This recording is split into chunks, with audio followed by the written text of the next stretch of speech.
If you want to trim waist or abs, I will show you how to lose belly fat in a week using apple cider vinegar.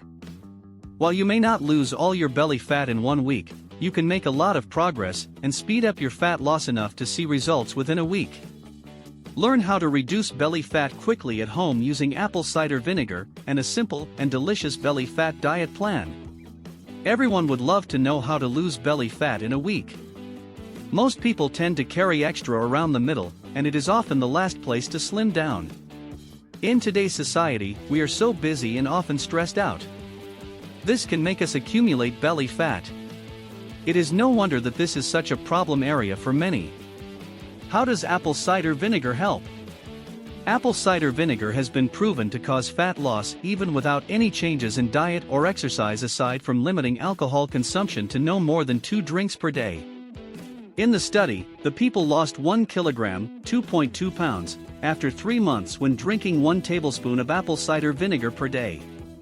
Those who drank 2 tablespoons of apple cider vinegar per day lost 2 kilograms after 3 months. Belly fat diet plan. While it took 3 months for these people to lose the weight, remember that this was without any changes in diet or exercise. This belly fat diet plan will help you to maximize the weight loss benefits of apple cider vinegar. Eat a healthy diet, which means limiting or completely cutting out alcohol, processed foods, especially fast food, junk food, and sugary food including fruit. Fill up on veggies instead. Limit your carbs to starchy veggies and leave the grains.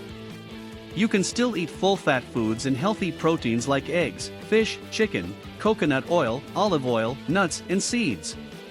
How to reduce belly fat in 7 days using apple cider vinegar. Always use raw unfiltered apple cider vinegar, ACV, that contains the mother. The mother is what is used to ferment the apples to make vinegar and contains prebiotics, which feeds the good bacteria in your gut, resulting in a flatter belly and better digestion. You can drink these recipes before each meal, or you can drink them once a day. Even just drinking one remedy only will help. 1. The fat-burning apple cider vinegar drink. This one is really good to have in the morning to kickstart your day and fight inflammation that causes belly fat and pain. Ingredients: juice from half a lemon, 1 teaspoon to 2 tablespoons of apple cider vinegar, 1/4 teaspoon of powdered turmeric, about 1 teaspoon of fresh ground turmeric, 1 pinch of pepper, 1 pinch of cayenne pepper or dried chili powder, 1 cup of water. You can drink it cold, but warm is better. 1 to 2 teaspoons of raw honey.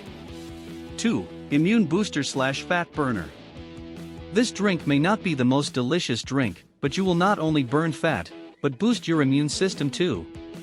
You can even drink this when you are sick to get rid of that cold or flu, and before or after a meal to improve your digestion.